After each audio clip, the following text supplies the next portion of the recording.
and to the republic for which it stands, one nation, under God, indivisible, with liberty and justice for all.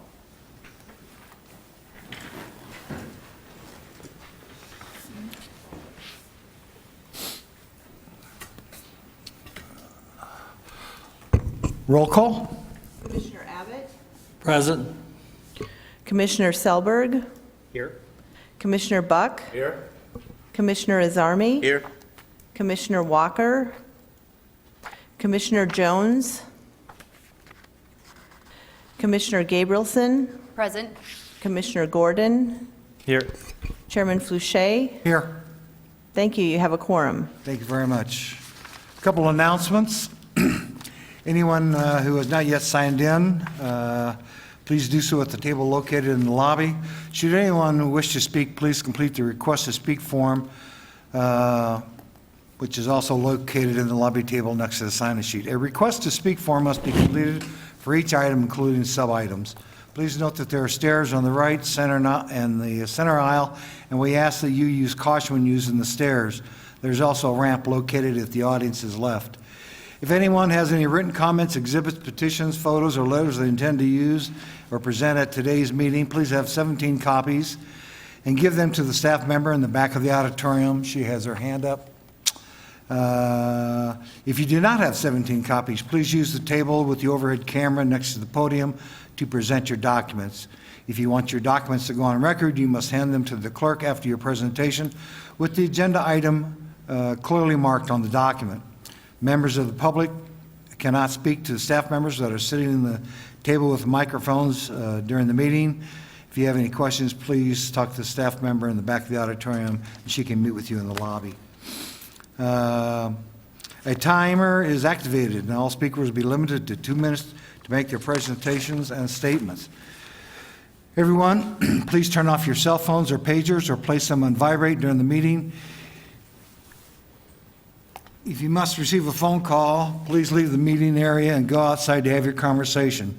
We also ask the audience to refrain from talking with one another during the presentations and discussion. Today's Planning and Zoning Commission will hear public testimony and then forward the recommendations to the Board of Supervisors. The items with the recommendations made by the Commission will be heard by the Board of Supervisors on Monday, October 5th, 2015, at 9:30 a.m. in the same location, with the exception of any items that are continued. Everyone attending the meeting is asked to remember that the administrative building and campus are tobacco-free areas, which means no smoking is allowed curb to curb. Also, only bottled water is allowed in the auditorium. No food, soda, coffee, and so forth is allowed in the auditorium. If there are any items remaining on the agenda, the Commission will break for lunch at 1 o'clock, between 1 and 2 o'clock. Approval of the minutes from last month. Has everybody had a chance to review the minutes? I'll entertain a motion. I'll make that motion to approve the minutes. Second. We have a motion. Who made the motion? Silberg. Oh, who made the second? Buck. Oh. We have a motion by Commissioner Selberg, second by Commissioner Buck. Any further discussion? Favor, say aye. Aye. Those opposed, same sign. Item number 1.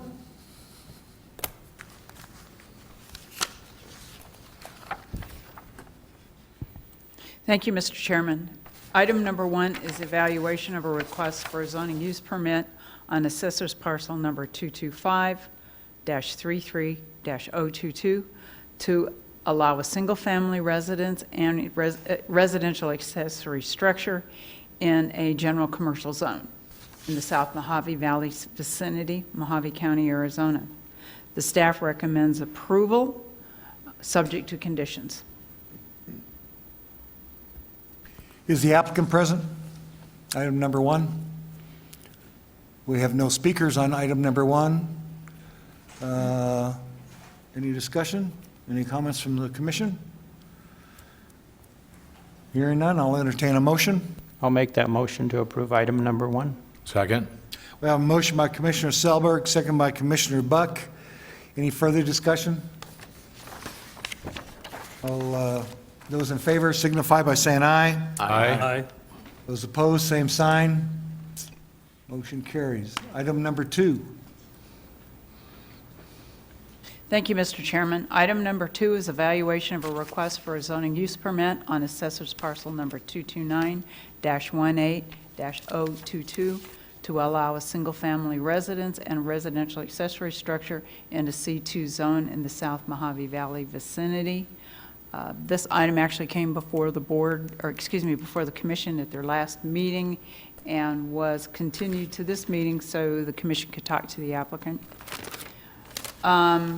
Staff recommends approval, subject to the standard conditions.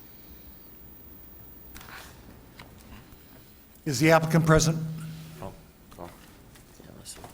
We have one speaker on the item. Scott, that's it. You're up.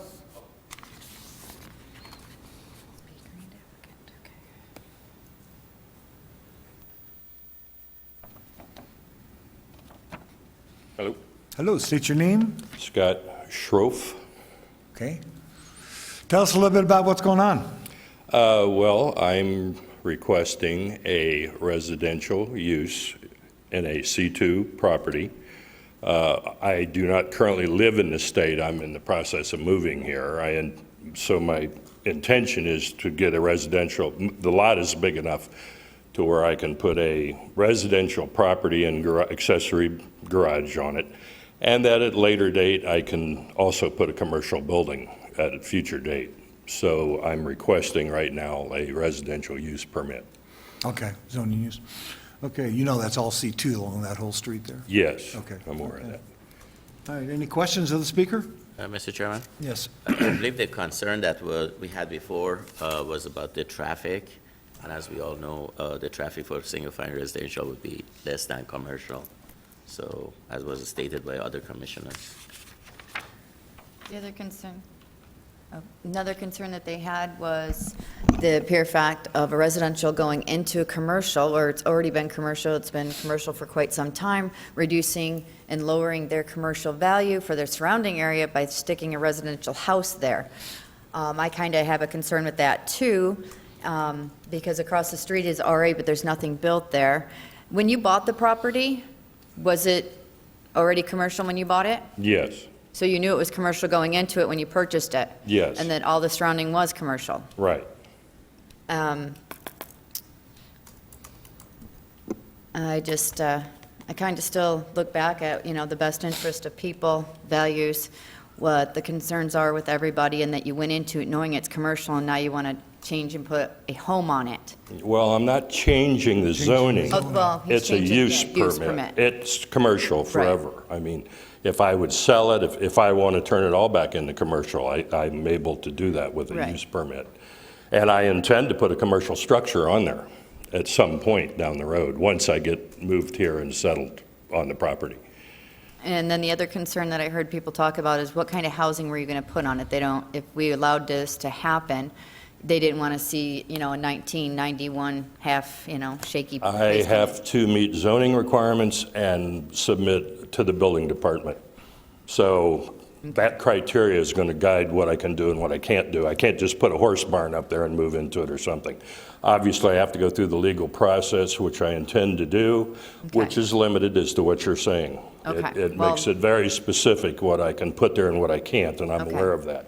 Well, I just want to, Going into it, I was aware of that. right, I just want to make sure that, you understand what the people around you. I concerns totally are, that understand. you're- I looked for okay. 3 years for this lot, Okay. so I totally understand. All right. Yes, Mr. Chairman? I understand. Yes. I'm from that area. I mean, that's our district. There are a lot of mobile homes in that, immediately to the south of it, and there are a lot of residential in there. And basically, the possibility of moving a 91 mobile home doesn't exist because we do have an ordinance that Right. could be only 7 years old. So Yeah, that it's should very be finished. restricted. I mean, it's specific. You can't just. And I believe your intention is to start with the residential, but later on, you have some intention of commercial. Yes, yes, exactly. That's why I picked that property. It's unique in that way. It's big enough where I have dual use. It's perfect for what I'm trying. Like I say, I looked for 3 years to find this lot, really. Thank you. All right. Any additional questions? Thank you so much. You're welcome. I'll entertain a motion. I'll make a motion to approve per staff recommendation. I'll second. We have a motion by Commissioner Zami, a second by Commissioner Gabrielson. Any further discussion? Those in favor signify by saying aye. Aye. Those opposed, same sign. Motion carries. Item number 3. Item number 3 is an evaluation of a request for a zoning use permit on Assessor's Parcel Number 20304-004 to allow a wireless communications facility, which includes a 195-foot tower and 3 1,000-gallon above-ground fuel tanks in an AR 36A agricultural residential 36-acre minimum lot size zone in the Wickiup vicinity. Staff recommends approval, subject to conditions.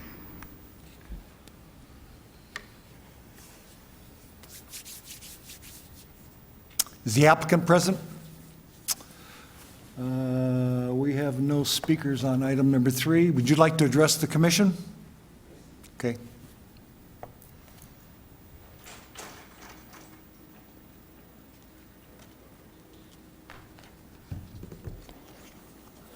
Good morning, Mr. Chairman, members of the Commission.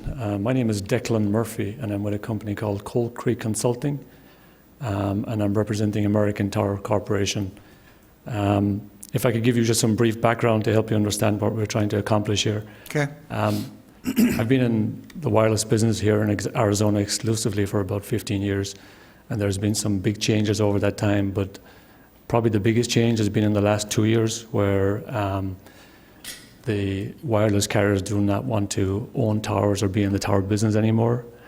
So essentially, you know, you have companies like American Tower, Crown Castle, probably 2 of the biggest in the country, that have taken over ownership of the wireless infrastructure. And that's seems to be the way it's going to go going forward. So with that, American Tower has, you know, agreements with all the carriers, AT&T, Verizon, Sprint, T-Mobile. They basically provide the infrastructure for these carriers across the country. So what we're trying to accomplish here is basically, you know, be able to provide seamless service along SR 93. And one of the challenges there is nowadays with mobile devices, it's all about data. And, you know, there was a time where you could service towers like this with copper T1s, where nowadays with the amount of data being required, you need to have fiber, you need to have a bigger pipe, let's say. So that's part of the challenge along SR 93 is that there's a few towers here and there, but they're kind of restricted as far as infrastructure, fiber, that kind of thing. So the plan here is to build enough sites along SR 93 that you can actually daisy chain, you know, for the fiber to be able to accommodate the data.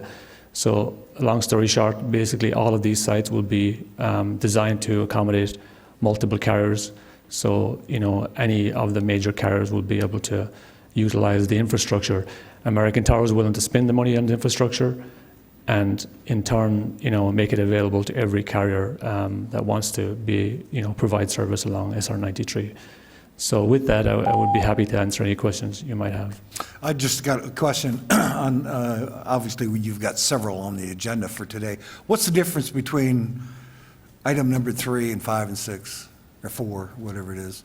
Mr. Chairman. All the same? They're all the same, and there's actually probably, you know, there's a few more that may come to fill in the gaps along SR 93, but the effort here is to have seamless coverage along there. So we need X amount of sites to be able to daisy chain fiber. I mean, and then obviously we have, you know, a solar solution and a backup emergency solution, you know, which all the carriers need to, you know, to be able to provide, you know, uninterrupted service. So, I assume there's no power because you're asking for a storage tank?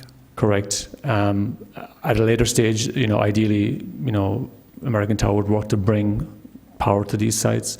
That could be, you know, that will take some time, and each site is different. But The short-term goal is to get the site, to get the infrastructure in place so that the carriers can actually start to utilize, and then at a later stage.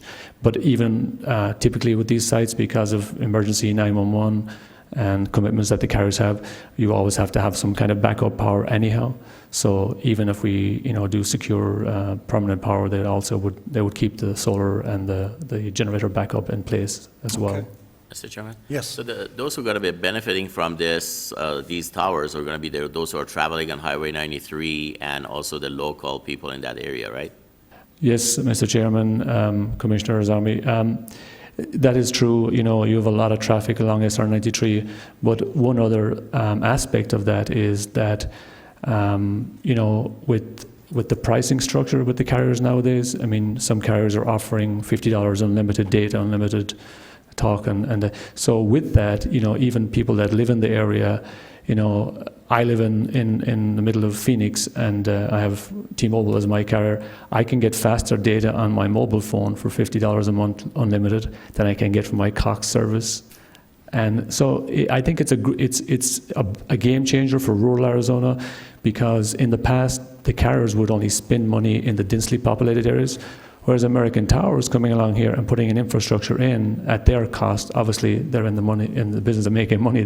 They will lease the space, but there's real benefits to this type of approach for rural Arizona, because you'll be able to, as a resident or a local or a business, to be able to avail of really inexpensive data, which, as we all know, is really kind of one of the more essential utilities nowadays, with mobile devices for business, personal, whatever. But So T-Mobile is the only one that you have right now that's going to be on your tower? Is it? I think there's a commitment from AT&T, but Okay. I can say with this type of infrastructure where it's going to be seamless, that I think probably all the carriers will have interest, because American Tower also has done their due diligence, and this is quite an investment. Yeah. So obviously they feel like they can get a return on their investment. So Mr. Chairman, Yes. could you address the environmental aspect of it? Describe what we're going to see in this plan? Is it fenced off? Is it slatted into chain link?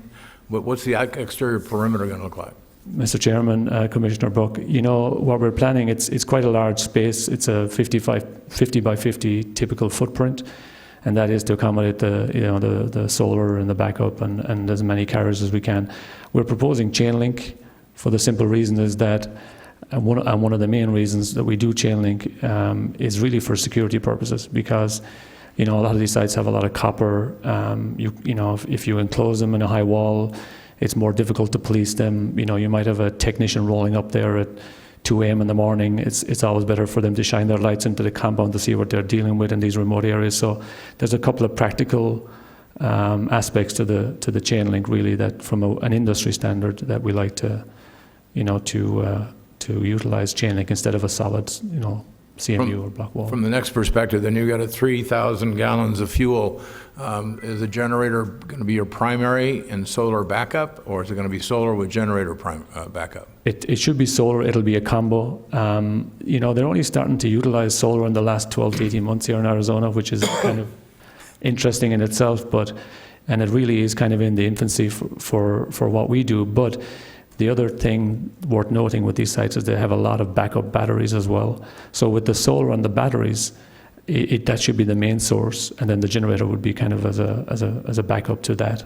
And to follow up to that, the noise level of the generator, running 24/7, late at night, or any plan along those lines? I'm worried about or concerned about noise. Sure, and that's a genuine concern. Typically, they're around 60 dB, for a generator, which if you're close to SR93, that's probably traffic noise, or it might be even greater than that. So the technology in the generators has come a long way. I know that this is a question that comes up a lot actually for the sites we do, particularly when you're closer to residences.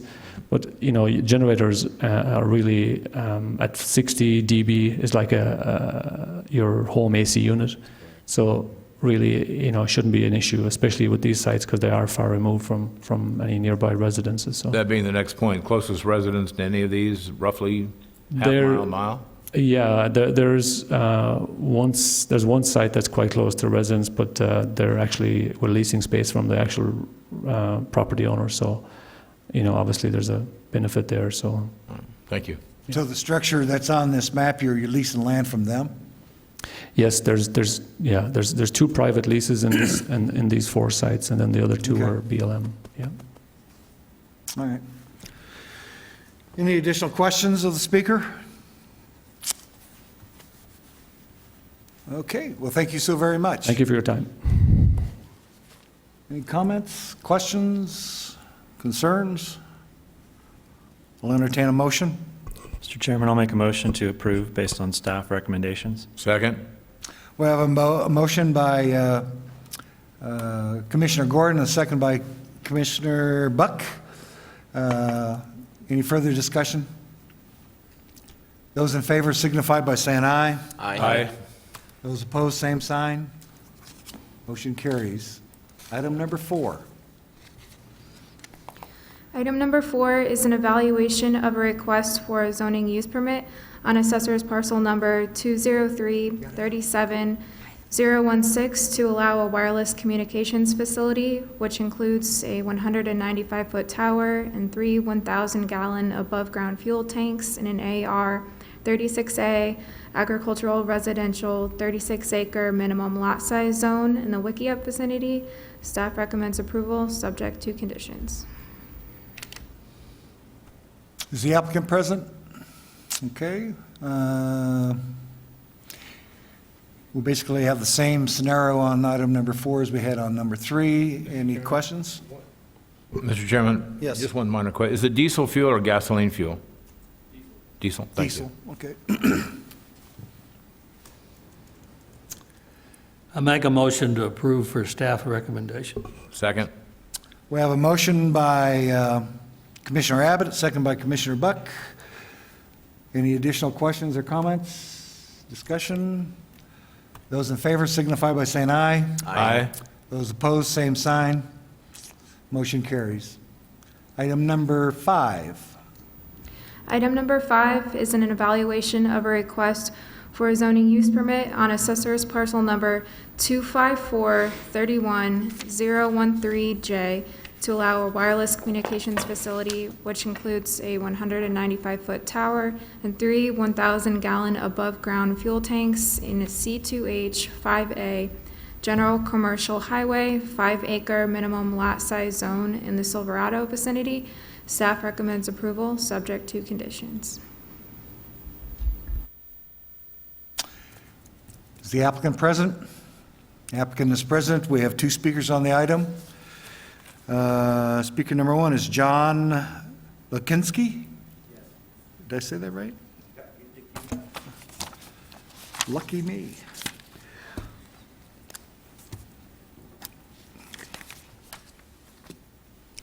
Please state your name. My name is John Lutensky. Good morning.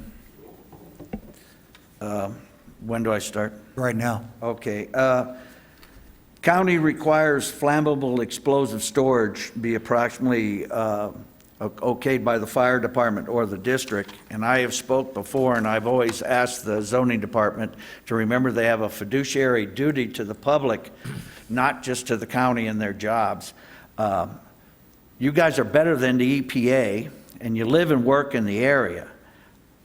Is there any radiation going to come off these towers? What about the night sky, the light that this is going to issue? You got 3 1,000-gallon tanks of diesel fuel. If they catch on fire, who's going to put them out? Or when they burn up to my back door and take out half the area, is somebody going to come and say, I'm sorry, this is for convenience of somebody pulling data off a computer so they can buy socks at a discount and don't have to pay taxes? We got firefighting equipment in the area. Who's going to take care of it when that thing catches on fire? And the noise, 60 dB. I don't care if it's 50 dB. If you're the guy that your property is next to it, or the night air carries the sound to you, you get that nice little rumble all night long when this thing kicks on. Now, I know solar, and on a cloudy day like this out in that area, there's going to need to be some backup done. I carry 32 batteries, so I know what I'm talking about. And when I wake up in the morning, my batteries are talking to me, waiting for that sun, because I don't have all 3,000 gallons of diesel fuel and a giant generator. So I would like just some common sense used in this. Are these things going to be connected with this cable he's talking about, or is it all going to go through the air? I'd like to know how it's going to affect everybody in the area. I'm already being subjugated to this Silverado MX zoning out there. I mean, it's time that people wake up to the fact that you just can't change zoning and have us be subjected to it. I'll give up after, or my 2 minutes are up. That's fine. Let's bring the applicant back down here for just a second, please.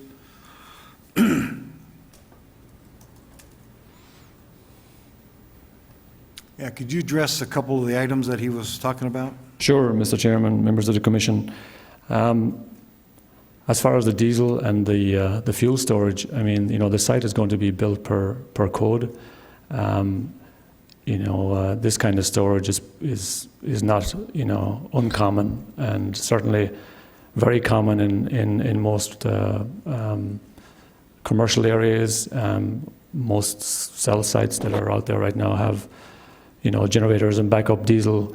So as far as that goes, I think from a safety perspective, everything will be built by code, obviously, and there should be no concerns on safety from that perspective.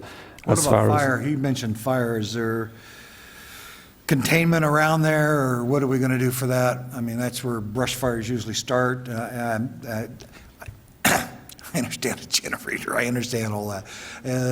Likelihood is rare. Well, Mr. Chairman, probably no different than your diesel truck or your diesel tractor. You're talking about the same risk. But speaking of safety, if you want to, bigger picture-wise, with what we're proposing here, and with obviously being infrastructure that's available for every carrier, a site like this in rural Arizona would probably handle well over 100, maybe 150, even more E911 calls per month.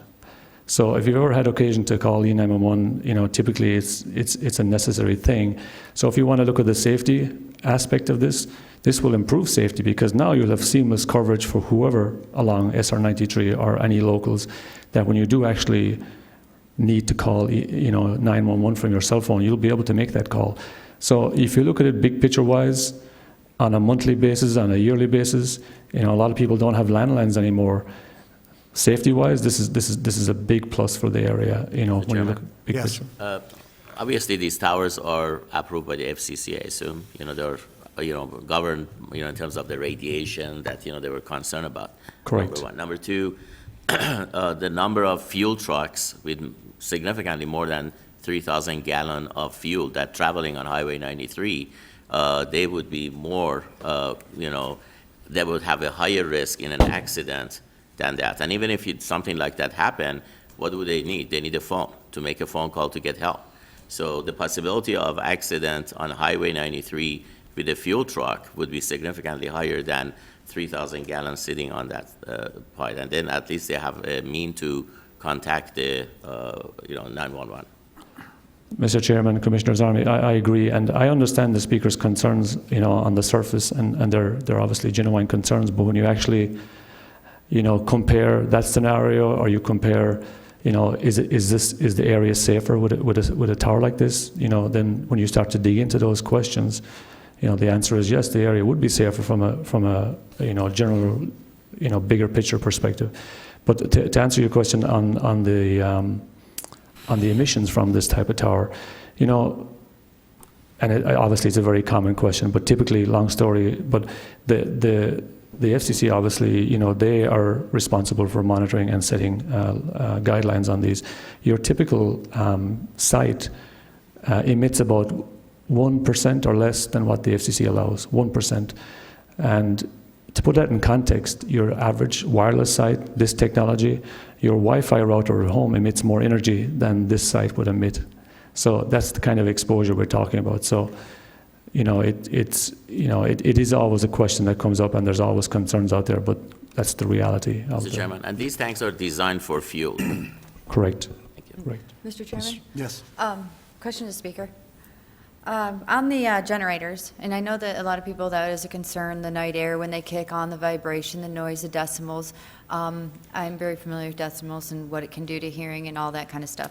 Would you be willing to, for secondary safety, not only against thieves, thugs, and other that could promote, fire hazards, that kind of stuff, actually build a brick housing that would contain the generators and, have your air vents, the flow vents, just so it would condense the noise down and keep everything contained, and that would also cut down any, undue from people, thugs trying to steal your copper and everything. Mr. Chairman, Commissioner Gerbison, yes, I feel confident that American Tower would commit to doing whatever we need to do to mitigate the sound here, given that this one is closer to residential than the other. So whether it's using a whisper quiet or doing some other, there's lots of things we can do to mitigate the sound. And ultimately what you're talking about is something comparable to your AC unit at home. So yeah. I think what you're doing is great. I think communications is great. I think that, we need that along the 93, but I also think we also need to protect the interest of, anybody moving in or who has property going to buy or is around there. And I think a housing inside of that really cuts down on huge, factors when it comes to public. I agree, and I think we wouldn't have any problem committing to something like that on this side. Yeah. Thank you. Okay, standard lights are red at night, white in the day. Actually, that's a good point, Mr. Chairman. We're intentionally keeping these less than 200 feet because anything over 200 feet would have to be lit. So there won't be any lights associated with the site, other than a technician light, which would be on a manual switch. So it would only be activated if a technician had to be on site, during the darkness hours. So other than that, these sites will not emit any light. Okay. Mr. Chairman? Yes. One other thing. Regarding the noise, I would assume the proximity to 93 and I-40, there's quite a bit of truck traffic noise and traffic noise right in this vicinity regardless.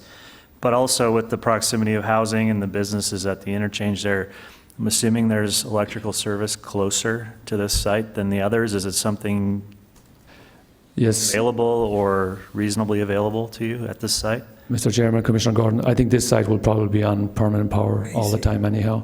And it's rare that the generators, once the site is on permanent power, Right. it's very rare that a generator will ever kick in.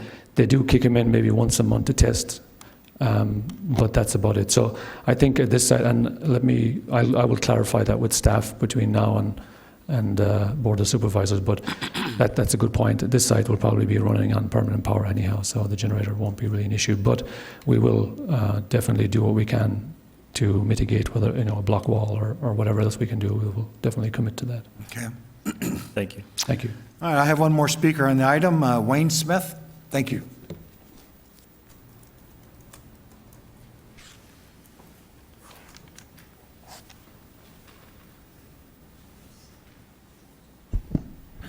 Commissioners, my name is Wayne Smith. I am absolutely for this to be put in. It helps everything, emergency calls and all that. I did have 6 questions. 3 of them have been basically answered, and I'd like to go over again. Who is going to respond if there is a fire there with 3,000 gallons of diesel? This stuff burns hotter than gas. I think the county needs to know. I would like to know because I live in that area. Safety tanks with and diesel tanks, an easy way to get around it. I liked your idea of having this inside. Totally, it would cut down on noise and actually be a great idea. But if it becomes too expensive to do this, because I am for this item, a large, high dirt berm would really help that situation also, which would catch any diesel that would leak or, as you mentioned, thugs, etc. I'm back to this generator. Hopefully it can get on a regular line, so the generator doesn't have to be ran except maybe once a month. I really do hope this gets in, but these still are some questions. The noise and the soundproofing of the generator, I live higher than this, and noise where I live always goes uphill. And you have mentioned trucks, etc. Okay, that's once in a while. A steady drone is irritating, period. Other than that, I still would like to know who is going to respond. The county should have this in mind if there is such a thing. They say it's monitored 24 hours a day, which is great, but so what? Who's going to put that fire out? That's all I have to say. Thank you. Okay, well, let's get a Mr. Hunt, could you answer that question for us? Yeah, Mr. Chairman, I'm not certain, not sure, but about the fire district out there, and I was just asking Chris, and we don't believe there is a fire district out there, but one of the fire district, I think Pinyon Pine or one of the others will respond, and also BLM will respond to emergency. Again, it goes back to the same risk as the highway itself. At this point, I don't know who is the emergency responder. Okay. Wickiup, probably? I don't think they have a They don't fire have district. anything, okay. no. I do believe that, I think, if I might, when it comes to that much fuel stored on site, I do believe there is already pre-measures too. They have to have the Zorb bags if it's leak that it contains around the fuel tanks. They also have certain set fire extinguishers that are so many pounds, and when it comes up to the 3,000 gallon, it's a big-looking tank with a actual fire hose, and it's a foam line. I think all those have to come into play with the fire regulations so that they have a start, if it is being monitored, to start controlling the fire, waiting for a department to arrive. Am I correct on that, I do believe? The applicant's shaking his head yes. I thought there were strict lines on that. Correct, those are field Yep, tanks. those are all field. Yeah. Okay. We have no more speakers on the item. Any questions, comments, or concerns from the commission? I'll entertain a motion. I'll make a motion to approve for a staff recommendation. I'll second it. We have a motion by Commissioner. Before the Yes. vote, do we clarify in the motion the Yes. differentiation? Yes, on This the one from building. the other two? Yes, the building part. So that's included in your motion? To recognize those modifications? Containment housing Okay, and yeah, I'll make a motion to approve for a staff recommendation with those recommendations. I'll second it. We have a motion by Commissioner Zami, a second by Commissioner Selberg. Any additional conversation? Those in favor? Aye. Aye. Oh, Oh, Christine Chris looks was- really confused. Staff asked that there be a clarification. I mean, the commission said with additional measures, which I'm assuming are the sound mitigation measures. correct. Wall The around it. commission was saying to enclose it in a building. The applicant was also talking about other measures. When the commission said with, the other measures, Right. is strictly a building acceptable or some of the other measures that the applicant mentioned? Let's have the applicant come back down again. My understanding was that, to build a, Housing, a housing housing around for, it. Housing for the around it. generator, that was it, And it would still have a chain link fence around it. right? Mr. Chairman, members of the commission, yes, it wouldn't be a fully enclosed building, but it would be a wall that would mitigate the sound. Correct. And, I don't see any problem with that. That was The other thing worth noting is that the whole area, the compound will be blinded, so there won't be any growth, there'll be no vegetation obviously in there, which, is also an important factor when you have storage tanks. So everything within that compound, will be clean and free of any weeds or vegetation, so. Mr. Chairman? Yes. You did make the comment about it was more likely to be having its own source of power other than the generator. Correct. That's a good comment. That's encouraging to those that are involved with it. Is there someone we can perhaps solidify that? If you're thinking that it might be more likely to have its own source of power, can't that be resolved as part of the application process? Mr. Chairman, Commissioner Book, it purely comes down to economics for sure, because American Tower would rather have power here than having any kind of generator, other than a backup. So, and power is nearby here, with the residents. So this will almost certainly be running on permanent power because the cost of running a site, other than your standard, local utility is far more. So it comes down to purely economics. They'll want to get the site up on permanent power for sure. So. Anybody else? I have a motion, I have a second, Okay, we have a motion on the floor. Thank you. Thank you. and a second. Thank you very much. Those in favor signify by saying aye. Aye. I'm sorry, I'm not on the speaker list, but I heard discussion from Crystal about the fire suppression steps that would be taken. Come up to the podium, please.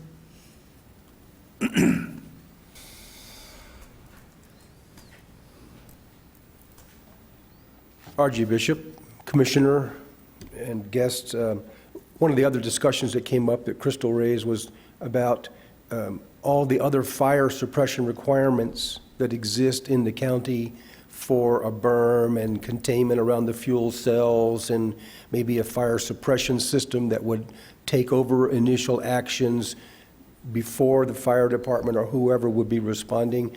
Is that also part of these Should be. additional conditions and recommendations? It's part of the design. Yeah, I would think that it's all part of the permit process. It's regulated by, there's some state statutes on that, and obviously all kinds of building statutes that Right. tell us This, you got to have a berm, you got to have a spill area, all those kinds of things. Ms. Yes. Ballard specifically requested that any of the other conditions that you are expecting be stipulated in writing so that they have something to follow up on. Okay. Could you So, clarify? Mr. Hunt? Mr. Chairman, what I would recommend that make a condition, which they probably comply with anyway, that they will have to comply with the fire code, the applicable fire code. Yeah, that goes without saying. That's given. Yep, That's a given. it is. You already have a motion, already second. We have a motion on the floor. Those in favor signify by saying aye. Aye. We did that. Oh, okay. Those Yep. opposed, same sign. Motion carries.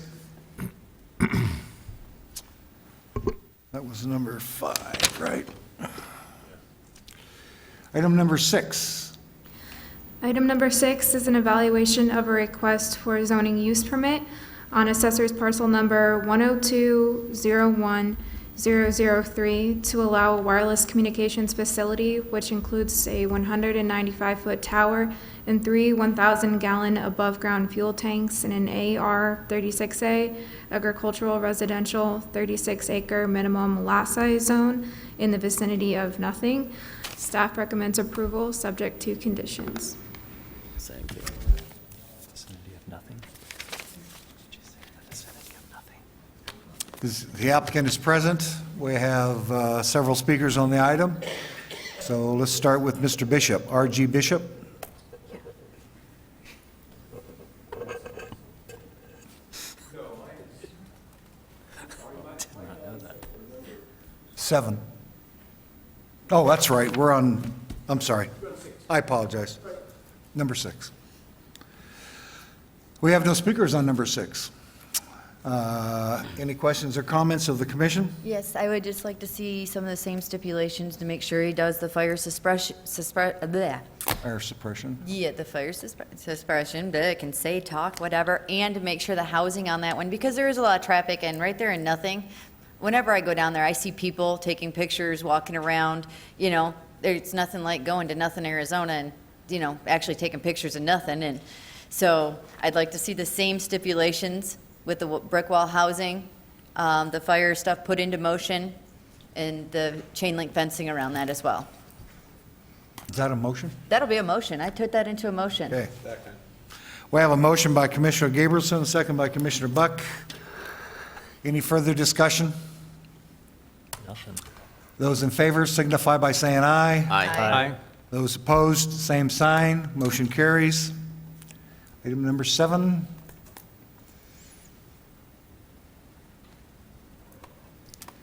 Thank you, Mr. Chairman. Item number 7 is evaluation of a request for an extension of time for a rezone of assessor's parcel numbers 254-31008C, 009F, 009G, 254-33004A, 005B, and 011C from agricultural residential 10-acre minimum lot size to general commercial highway frontage 10-acre minimum lot size in the Silverado vicinity.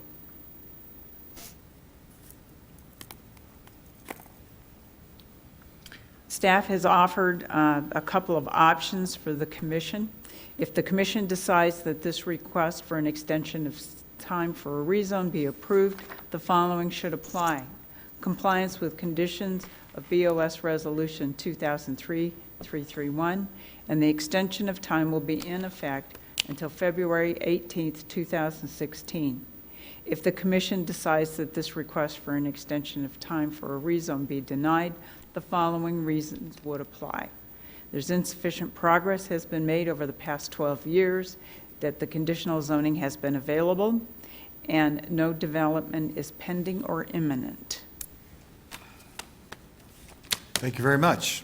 Is the applicant present?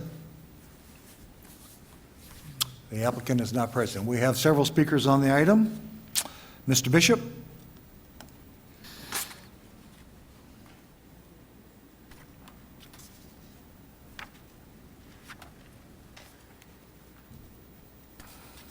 Good morning, Chairman, members of the board, guests, friends, Romans, and county men and county women.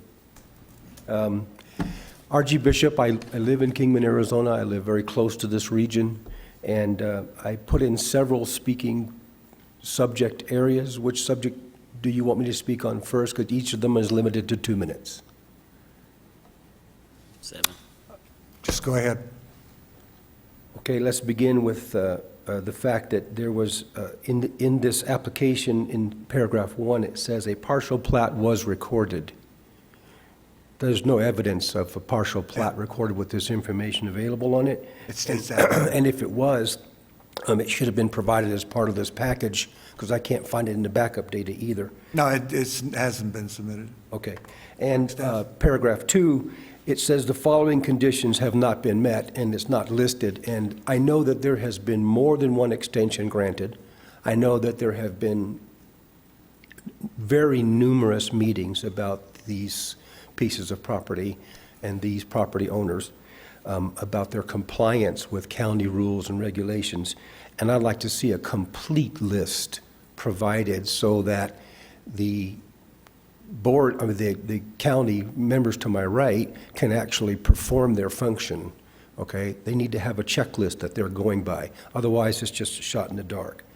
And then the properties under new management, that would indicate that maybe it was sold or something. And then all the rules change if the property actually sells, as I understand it. So that statement appears to be erroneous, since all of these pieces of property are still registered to Silver Ranch Corporation investment, or Imperial Investments, same as it always has been.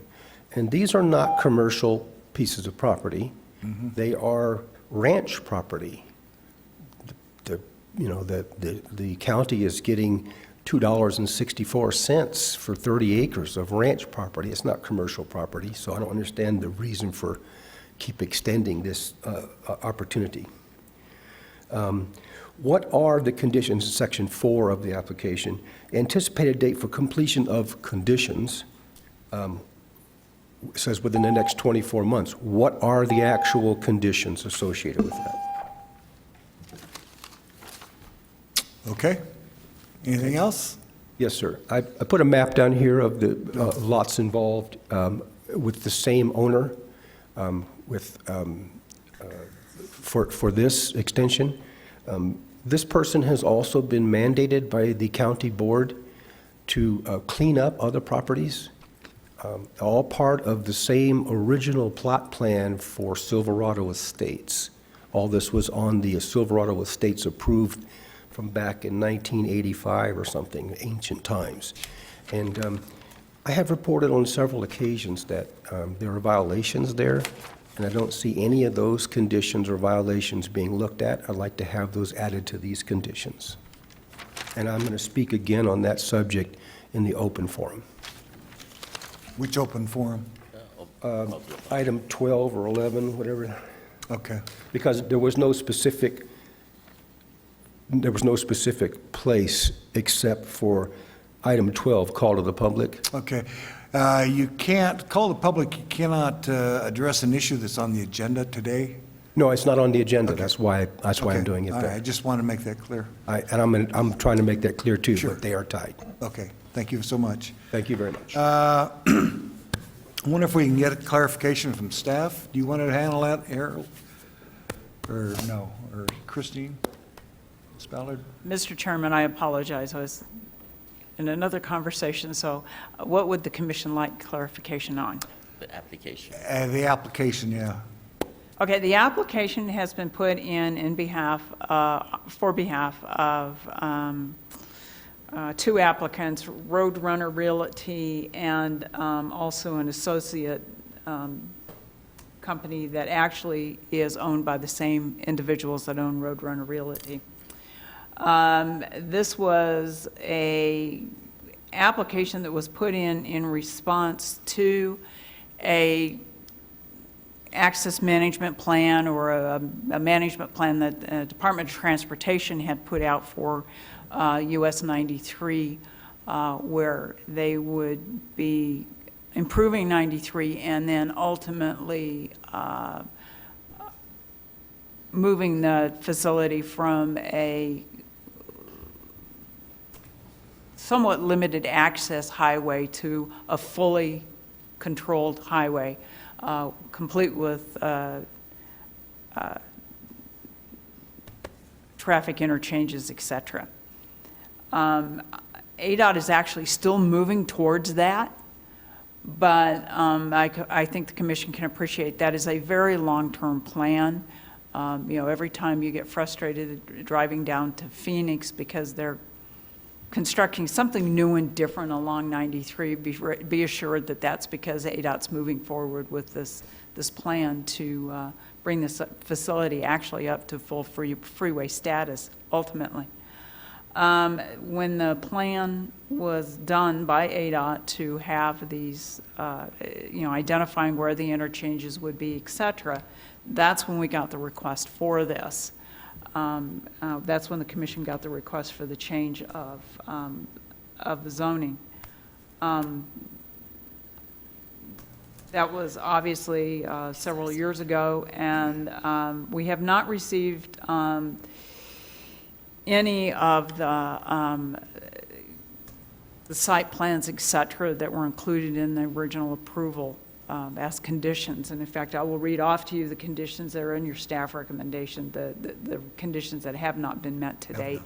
Mr. Bishop was reading from the applicant's paperwork. The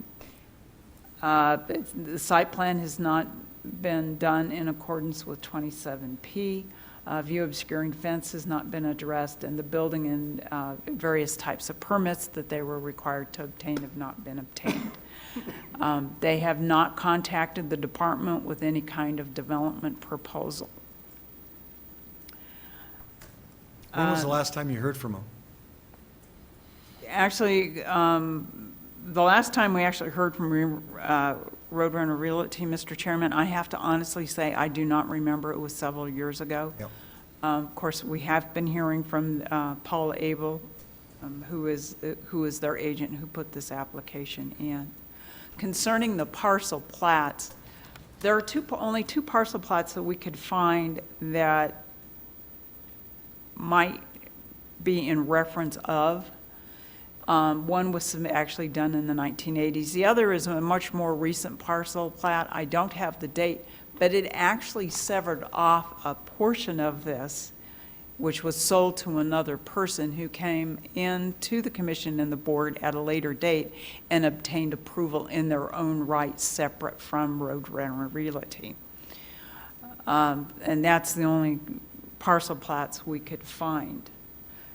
Concerning the violation, there are no violations on this property that we were able to identify.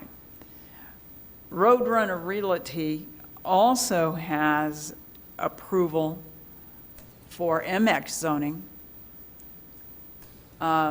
in support of a proposed solar project under Albiasa. And that is where those violations are. Staff is currently reviewing that particular rezone, as progress has not been made on it either. So we're currently have it under review to determine exactly what we should be recommending to the commission concerning that. And that will be done as a separate matter. Okay, And this I'm thing hoping I started clarified. like 12 years ago, Yeah, didn't Mr. it? Chairman. 2003. Yeah. Mr. Go Chairman. ahead. Well, yeah, absolutely. 12 years ago, and that was before market, went through this tsunami of real estate or whatever. So they had ample opportunity to do whatever they wanted to do with it. It seems like, that for 12 years, no action has been taken. There is no provision. And my recommendation is to go with the second option of denying, the denial by the staff recommendation. But I just want to make sure open it up. Mr. Chairman? Yes. Along with that, if, he's making the proposal to go with the second one, I'd kind of like environmental, if there is a big mess out there, and they've had all these years to kind of take a look at it.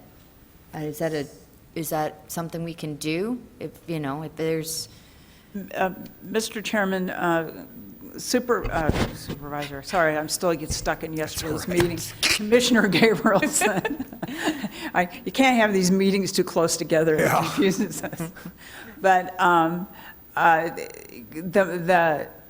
the quote-unquote mess out there is actually on a separate piece of property that is not under this. Okay. And what it is, it's a series of residential structures oh, okay. that were partially constructed. Some of them have been torn down, others have not, but they're not secured. They're not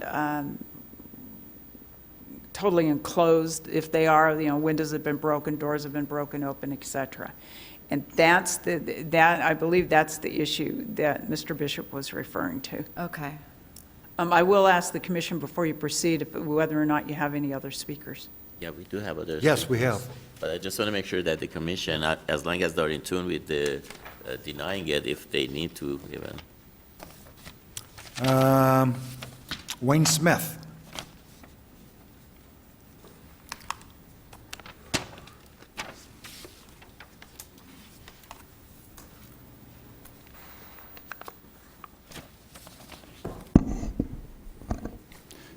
Commissioners, my name is Wayne Smith.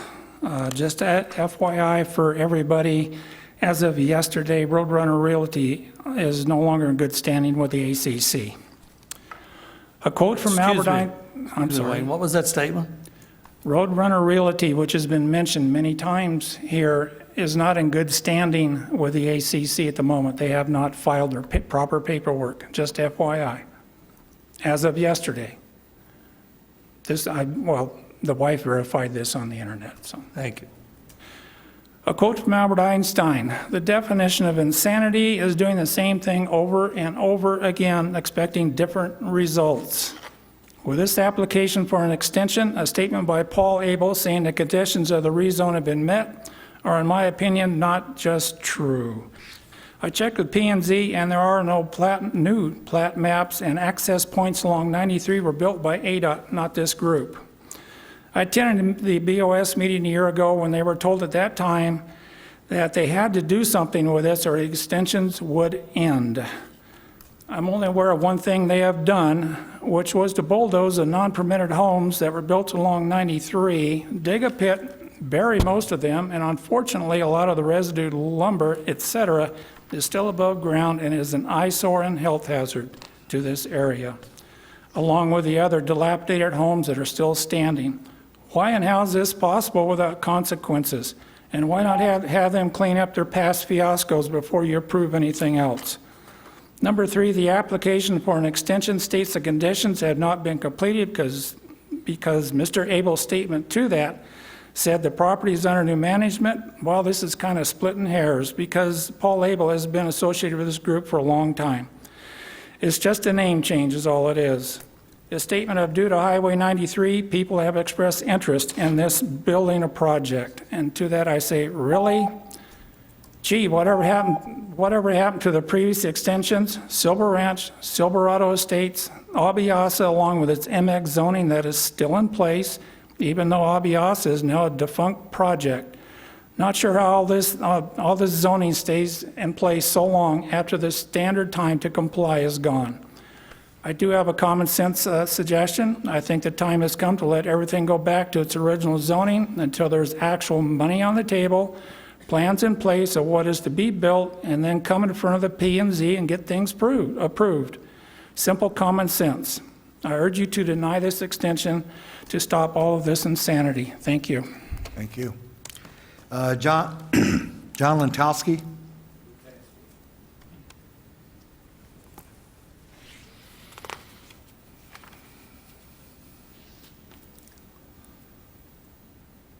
Commissioner, could we please get the applicant's residence or address, please, this time?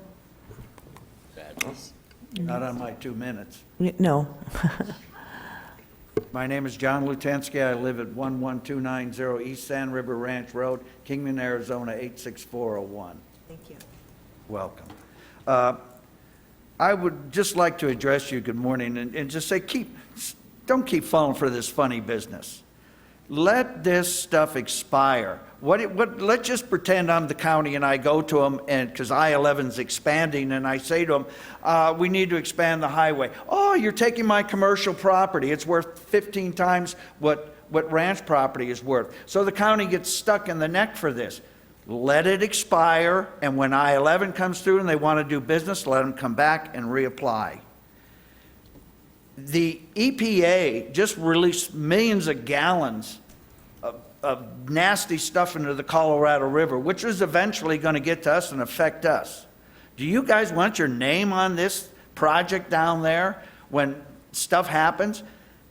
When I-11 comes through, let them reapply, get their commercial zoning, whatever it is. I represent the Citizens for Progress group in that area.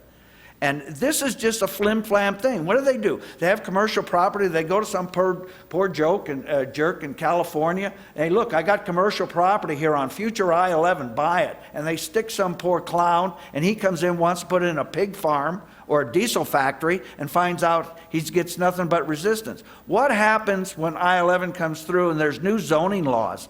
These guys would be grandfathered in.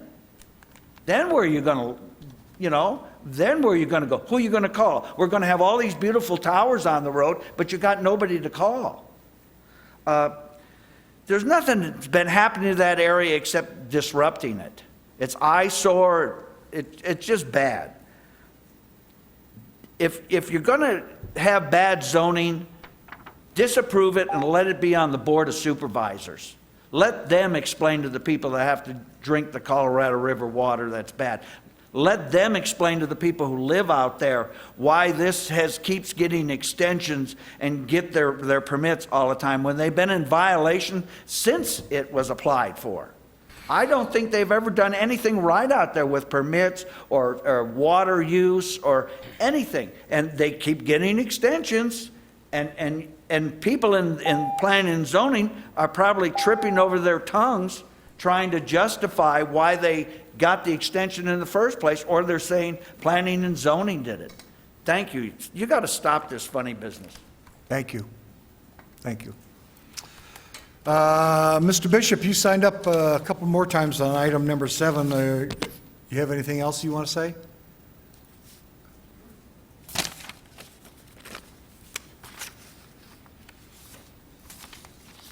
Thank you very much. R.G. Bishop, 251, R.G. Bishop, 251 North Friendship Pass, Kingman, Arizona. I believe I tried to cover all of those areas at my first speaking because you extended my time, and I appreciate that. And one of the subjects I'm going to speak of during the open forum is tied and related to this, so I'll wait until that time. Okay, thank you so much. Thank you. We have no more speakers on the item. Any questions, comments? Mr. Chairman, Yes, sir. I've been following this for a long time. There's been a lot of residents out there that got very upset and very disturbed about what's going on. Mr. Smith is one of the few that keeps coming back. I think the rest just gave up. I'd just like to state a couple things here that's in what we have. This is related to a 5-year extension from 2003. This extension of time will allow the applicant to complete the conditions as required by Board of Supervisors, Resolution Number 203-311, as noted in this application of June the 24th, 2008. Next statement. Whereas the property owner had not completed any of the conditions of approval as required by the Board of Supervisors, Resolution 203-311. That has happened again and again and again with the same statement. Nothing has been completed. Now, I believe, if I'm not incorrect, the commissioners recommended the last time to the Board of Supervisors a 3 years extension. The Board of Supervisors made that 1 year, which caused it to go from 2014 to, which is now 2015, 1 year. I think everybody's getting fed up with this. I would strongly recommend that we get rid of it once and for all, because it's very obvious they're not going to do anything. So are you going to make a motion? You going to make a motion? I'll let you make the motion. I'll make a motion to deny per staff recommendation. I'll Second the motion. We have a motion by Commissioner Zalmi, second by Commissioner Gabrielson. Any further discussion? Hearing none? Those in favor? Aye. Aye. Those opposed, same sign. Motion carries. It's denied. You got the plus. You got the plus. Yeah, what's the deal here? Yeah. You're the big man. Item number 8. Item number 8 is an evaluation of a request to rescind and cause the property to revert from an M36A general manufacturing 36-acre minimum lot size zone to the previous zone of A, general 5-acre minimum lot size, for failure to meet the conditions of approval as specified in BOS resolution numbers 2001-315, 2003-365, and 2005-219, which conditionally approved the rezone of a portion of assessor's parcel number 317-49032 in the White Hills vicinity. Staff recommends that BOS resolution number 2001-315, 2003-365, and 2005-219 be rescinded and the zoning revert to A, general 5-acre minimum lot size zone. Is the applicant present? Item number 8. The applicant is, yes. Oh, I'm sorry. Okay, Connie. There's 5 open present. There are no speakers on the item. I'll entertain a motion. I'll make a motion to rescind per staff recommendations. Second. We have a motion by Commissioner Gabrielson, a second by Commissioner Buck. Any further discussion? Those in favor signify by saying aye. Aye. Those against, same sign. Motion carries. Item number 9.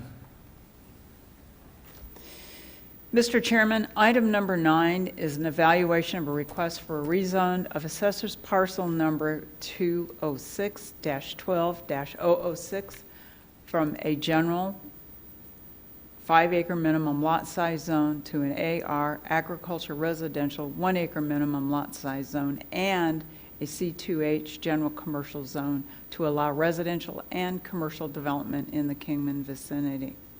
Department will note that this property has already been split down below the 5-acre minimum lot size required by the A zone. Staff recommends approval with conditions. Thank you very much. Is the applicant present? The applicant is not present. We have no speakers on the item. Any questions or comments? I have 2 or 3. Okay. This Mr. Cranston, that's the gentleman that's been missing for some time, right? And that's his brother that's communicating here? Yeah. Mr. Chairman, Mr. Abbott, you are correct. The applicant and the owner of the, or I believe the current owner of the property is, it was Mr. Cranston's intention to transfer the property to another party, but I believe he's still the owner. Mr. Cranston is the same Mr. Cranston who is missing. The request has been put in by his brother in order to clean up Mr. Cranston's outstanding transactions, et cetera. Okay. I have the other question I had, there was somewhere in here, and my computer just came up after 1 hour and 10 minutes, about access. Is there legal, it said, something I read that said there is not legal access to this. Mr. Chairman, Mr. Abbott, the wording should have been, there is no apparent legal access. It is very difficult for the department to determine whether or not there is indeed true legal access. There is physical access, and for a single-family residential unit, the department does not typically require demonstration of legal access unless the property is being split. This has been split. It's already at the size that it's going to be. Before the property owners put in any kind of commercial development, they'll have to show us that they have sufficient legal access to customers to get to their site. So that's a part of being approved, getting legal access. Yeah, it says the legal access shall be demonstrated prior to issuing permits. Thank you. Mr. Abbott? If I can answer that, I do know that out in that area, they do have what they call the two-track roads that people have been traveling for quite some time that go by this property and then kind of link into some of the houses out there. They don't technically have road names, but they are passable. So I'm sure that they can use the existing, footprints out there to gain their legal access if needed. Any further discussion? I'll entertain a motion. I'll make a motion to approve for staff recommendation. I'll Second it? We have a motion by Commissioner Abbott, second by Commissioner Selberg. Any further discussion? Those in favor signify by saying aye. Aye. Those opposed, same sign. We're going to take about a 10-minute break here just for a minute, and then we'll proceed back. Take it 10 minutes for a minute.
excuse myself for, I'll Mr. Chairman, try, once hang you as get long as the I can. show going, Yes. I mean, Come on, pound your gavel. All right, we're back in session. Foundation, Thank you for the everything, so they handle it. time there. Item number 10, Chris wants to talk. Chris. I think Mr. so. Chairman, I apologize. I was remiss in informing the commission that item number 9, one person, we hadn't won a letter of objection on that item. Hopefully, the commission did see that in their packet. Yes. Item number 10. Item number 10 is an evaluation of a request for a zoning use permit on assessor's parcel number 332-14-015 to allow a secondary residence in an AR 2.5A agricultural residential 2.5 acre minimum lot size zone in the Kingman vicinity. Staff recommends approval, subject to conditions. Is the applicant present? Okay, we have 2 speakers on the item. Michael Bradle? Okay. Okay, cool. Richard, that's it.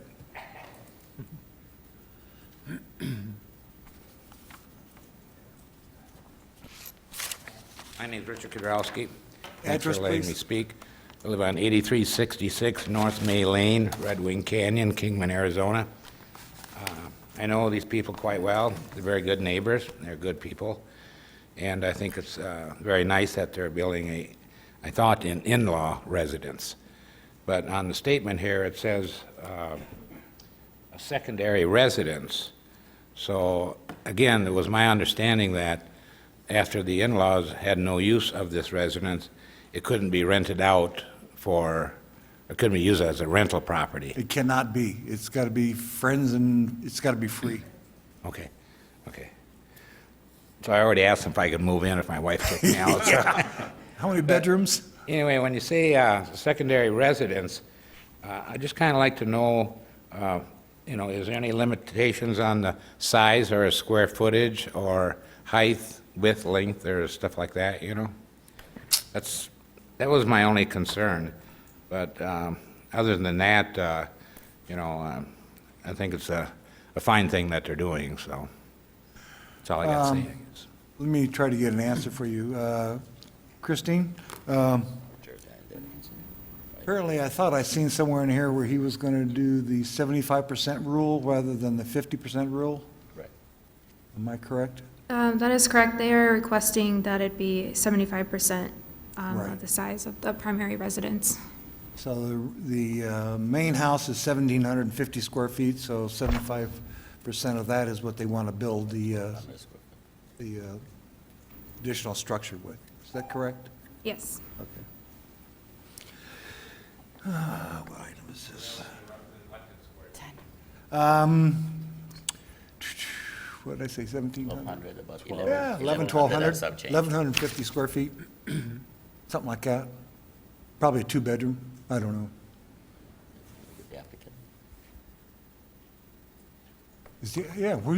Aren't you the applicant? Right there. Yeah, well, could you come up to the podium, please? Good morning. Good morning. Please state your name and address. Karen Savage, 8271 North May Lane, Red Wing Canyon, Kingman, Arizona. I'm here this week, going back and forth between my home and Phoenix, caring for my elderly parents. I have promised them that they won't go into nursing homes, so I can't keep doing what I'm doing, and it's going to come to where I'm going to be in Phoenix all week and maybe home on the weekends. I mean, they're getting more dependent and more dependent. My mother's 86 and my dad's 78 with macular degeneration, losing his eyesight, and he's also got dementia. So we thought about them buying a resident close to us that went up for sale, but we would be caring for the property because they're unable to do it. That's one of the things that they can't do any longer. Neither one of them drive. And so we thought if we put a second home on our property for them, it would helped me tremendously. I'm sure my husband, it would help him also. I'd be in one place caring for everybody at one time, so. The house we're looking at is a 2-bedroom, 2-bath. It has to have extended hallways. We're going to make it totally handicap accessible. Neither one of them are in wheelchairs at this time, but who's to say down the road? So if we get this use permit and we're able to build the home, then that's the way it would be. And we want the 2 bedrooms just in case somebody has to move in there with them, and they would have their own room and bathroom. How large is your acreage? 2.5 acres. 2.5 acres, okay. Mr. Chairman? Yes. The secondary home application or the ordinance we have is exactly for what your need is. So it's consistent Right. with our land It use. would have its own septic. We have to update our well, and we're looking into that right now, what we have to do to update our well. Our well was put in probably 98 or 99 for one residence, and it'll have to, handle 2 residents. And I'm not worried about that. We're right on the aquifer. We've never had any trouble with our well whatsoever. So, Okay, any additional questions of the speaker? Okay, thank you. And Oh, you got something else? well, I just want to say this would never would be our intention to rent this property out ever. We're private people, and I can't see us even thinking about having people we don't know living on our property and our homes. So, Okay, thank you. thank you very much. You're welcome. I have a question for Yes, sir. staff. I like doing these things to help people, but what happens after they sell the property and so forth, and someone else buys it? Do they buy it with a second residence on there, and they can move in, and they can have their children or someone else live in that without paying rent or so forth? Is that how that works? Mr. Chairman, Mr. Abbott, members of the commission, when the property is sold, it is sold with the second residence, and the same rules that apply to the initial applicant apply to the successors in title. So they can rent, or excuse me, they cannot rent the facility. They can invite relatives or non-paying guests Okay. to stay in the unit, but they cannot rent it. Thank you. Mr. Chairman? Yes. Chris, they find that out through a CCNR, through something recorded and noticed with the property? Is that how the subsequent purchaser would learn of that stipulation? How do they find out about it? Mr. Chairman, Mr. Buck, members of the commission, first of all, when the property is sold, there is a requirement to disclose. Now, that requirement to disclose is much, let's say the penalties are much heavier for a realtor or a broker than they are for members of the general public, but there still is a requirement to disclose. All of our resolutions are recorded Okay. and with the county recorder's office, so they are matters of public information through that office. Perfect. Thank you.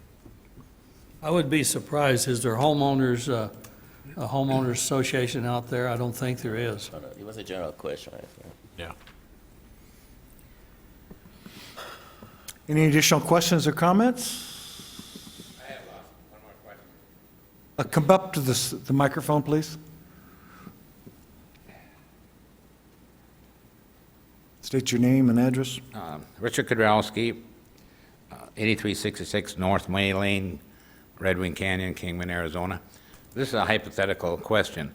Say that Mike and Karen decide to move to Phoenix or California or wherever, and that they put their house up for sale, or could they put their house up for rent? So that would mean that they could rent their house and they could rent the in-laws' quarters. No? Still can't rent the in-laws' quarters. Okay, so they could rent the house, Could though? rent the house. It's a single-family residential. Yeah, Okay, all right. Thank you. you bet. I've got one question. 1 second. Come on up.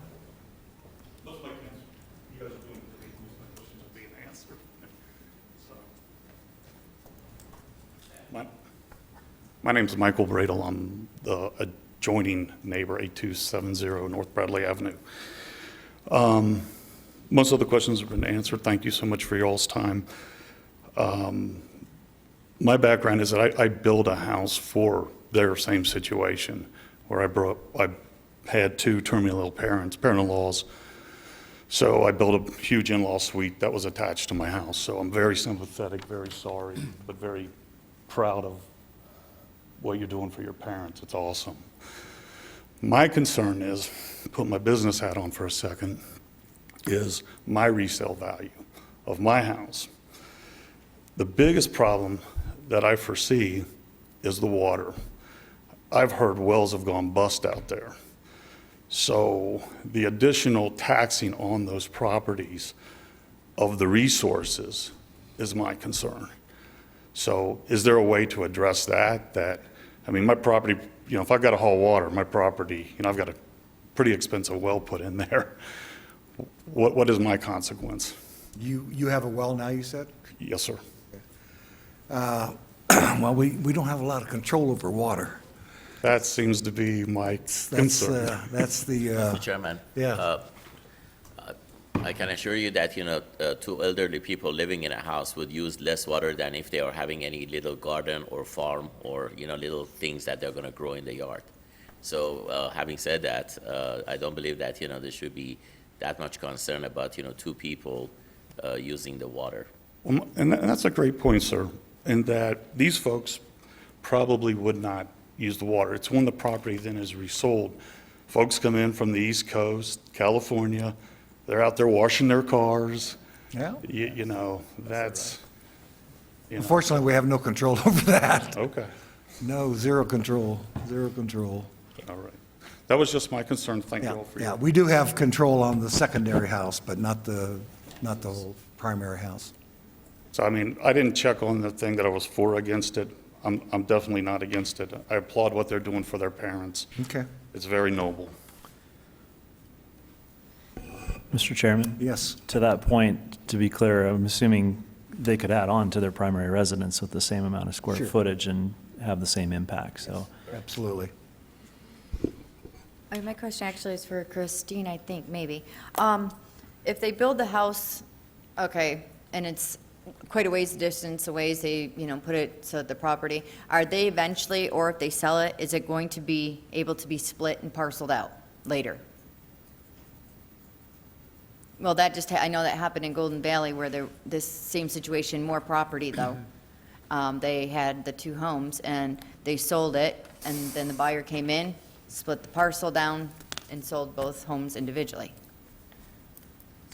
Ms. Gabrielson, members of the commission, Mr. Chairman, the applicant stated that their property is 2 acres in size. Their minimum lot size is 2.5 acres. Okay.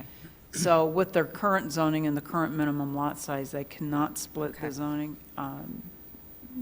They would have to come in and request a rezone, and the commission and the board could reconsider, or could consider that request at that time. Okay. Any additional questions or comments? I'll entertain a motion. I'll make a motion to approve per staff recommendation. Second. We have a motion by Commissioner Zami, second by Commissioner Jones, or Buck. I'm going too Want me to fast. hit him? Yeah, no, it's all right. Would you? Yeah, right here, on the shoulder here, it doesn't hurt so much. I was thinking back to hit. Commissioner Buck, any further discussion? Those in favor signify by saying aye. Aye. Those opposed, same sign. Motion carries. Item number 10. Item number 11. Thank you, Mr. Chairman. Item number 11 is an evaluation and review of the proposed amendments to the Mohave County zoning ordinance pursuant to state statutes. A subcommittee of the Planning and Zoning Commission, the Zoning Ordinance Review Committee, has been working on amending the Mohave County zoning ordinance starting in July of 2013. The goals of the review were to make the rules more friendly to residents and businesses, and to bring the rule current with modern-day lifestyles and land uses.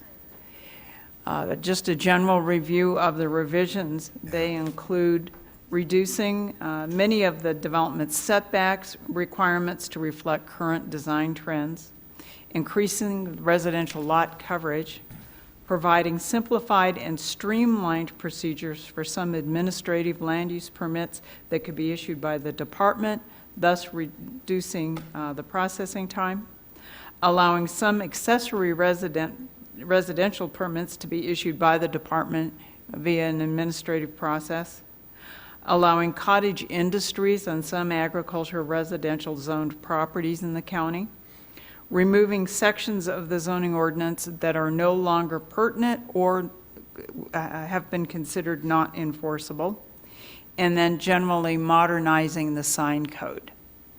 Subcommittee meetings were advertised in local newspapers, and all meetings were open to the public. Members of the public who attended the meetings were encouraged to participate, and their comments were taken seriously by the subcommittee.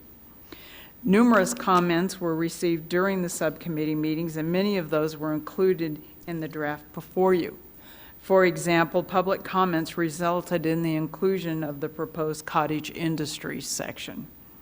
The amended draft zoning ordinance has been available on the website for review by the public for the last 60 days, and the public has been able to make comments on the draft since that date.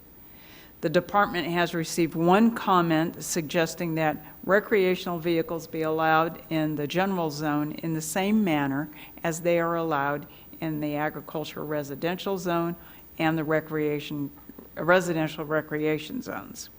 The department actually has no objection to that inclusion should the commission decide that that change needs to be made. The other issue presented to the commission at their last meeting was home occupations in a detached structure. For clarification, home occupations in detached structures under the current wording would still not be allowed, but cottage industries do allow the use of such structures in the operation of that industry. The minimum lot size for a cottage industry in an AR zone is 1 acre. The department supports the ordinance review subcommittee in recommending the draft amendments. We thank the subcommittee for its hours of dedicated work, insight. We particularly thank those members that were occasionally late from time to time as they were fined in the manner of ice cream. We also thank the members of the public that attended the subcommittee meetings and provided their perspective. Mr. Thank you. Chairman? Yes. I want to add to Christine Barrett's comments on that. I really would like to bring up the issue of how important John Montgomery was in this land use ordinance. He's no longer with us, as we all know. We lost him a while ago, and he was very crucial about some of the items that he had with his professional language that we had in this thing, and that's what we said and we recommended that we would like to have this be dedicated to the review to be dedicated to John Montgomery. I hope that would be presented to the Board of Supervisors as such. The other thing, one other item, if I may add to it, since the last meeting we had, USPS, United Postal Service, now they require mailboxes, community mailboxes in the subdivisions. And that is something that, they're not delivering anymore to the homes. They want to have community boxes. And I think that's one of the things that we need to make a recommendation that when the application is becoming for a subdivision, to be able to provide a location for it, because according to the USPS, they do not want to have it subdivided into 5 different locations in a subdivision. They want it to be in one location that all the people are coming, and that becomes a design issue. And my suggestion is to at least make that recommendation, to the Board of Supervisors to be part of the subdivision review, so they would be able to get application would be going before the USPS, and they come to an agreement before they would turn it to the Mohave County for the review. That's something that we came after the final meeting. Right. Thank you. And Okay, we Mr. have- Chairman, if yes. I may respond to that, first of all, I am remiss in noting that there is a dedication page dedicating this process to Mr. Montgomery. He was a vital contributor to the review. Absolutely. And his loss was definitely felt by the subcommittee as well as the department. Concerning the community postal boxes, those are a part of the subdivision when they come in, so they will fit in whatever zone the subdivision fits in. Mr. Orzami, we will certainly take a look at our subdivision regulations and make sure that those boxes are accommodated as part of that process. Yeah, there are some changes, Mr. Chairman. There are Yes. some changes in that because now there are basically, they have independent contractors and they're feeding those boxes from the front, but they wanted cluster boxes in the front in one location. And, when you have like 150 home subdivision, that takes a very large area. And I think that would be very important because that causes some traffic, at the mailboxes and all that. So I think that would be very important to add on, and that was missing from it. So I appreciate that. And Mr. Chairman, one other comment. Yes. The item that they have here as public comment, I believe that was just the one The letter, suggestion. It right. wasn't for the open to the public thing. So Right. the open to the public is going to come in at the end. Yeah. Just want to make sure you Yeah. agree with that. Public comment had to do with the A-zone. But you have number 11, I guess somebody Yeah. signed it. We have Mr. Bishop on item number 11. I'm a little confused with your comment here, removal of sections. What does that mean? Yes, R.G. Bishop, 251 North Friendship Pass. Same greetings. Hi, everyone. I'm really dismayed at a section that has been completely removed from the statutes in this regulation. It's a statute that I have specifically been talking with Ms. Ballard and her group for over a year. They know it's a big concern to me. At no time was I ever notified that that was going to be completely lined out. And I'd like to understand which state requirement is asking them to remove the protections for citizens from noise and other kinds of pollution in residential areas. Why would anyone take that out of a statute? Yeah, I So, don't know. and I will tell you exactly what section that is. It used to be called the industrial section, 27S. That's the outline of the original.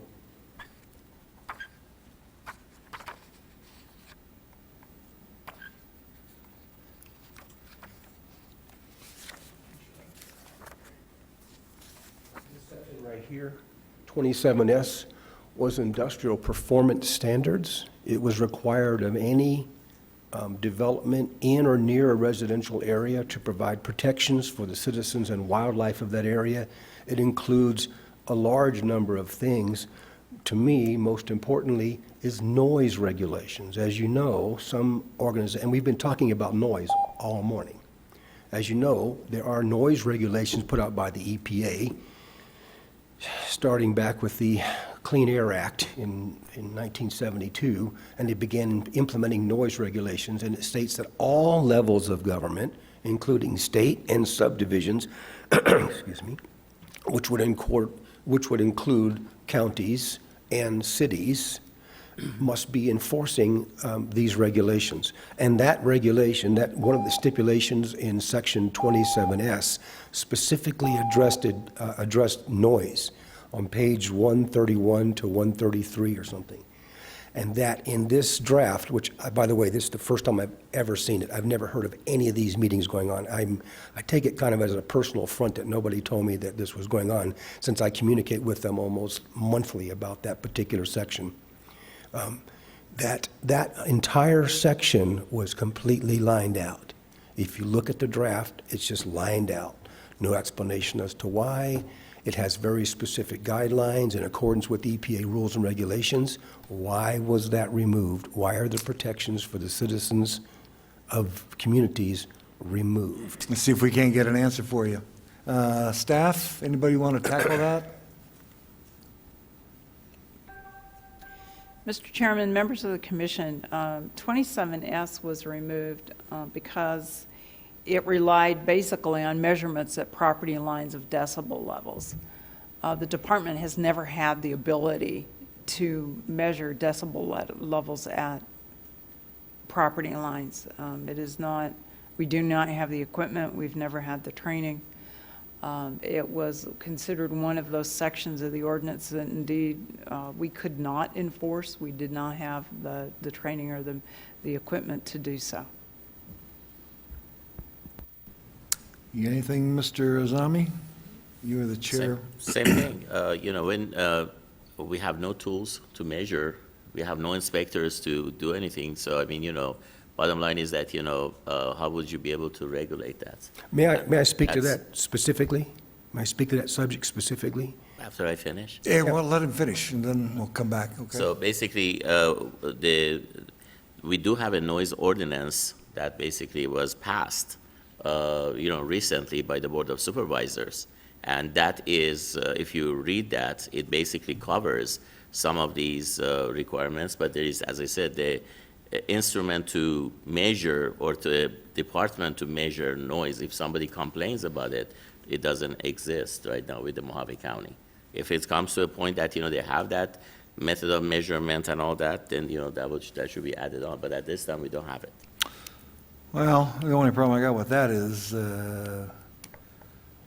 someone having a demolition derby or on their lot and the noise. We've talked about noise on some other items, and to go from.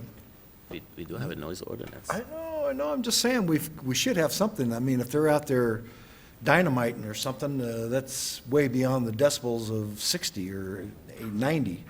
I'm just wondering if we've got any provisions for obnoxious noise.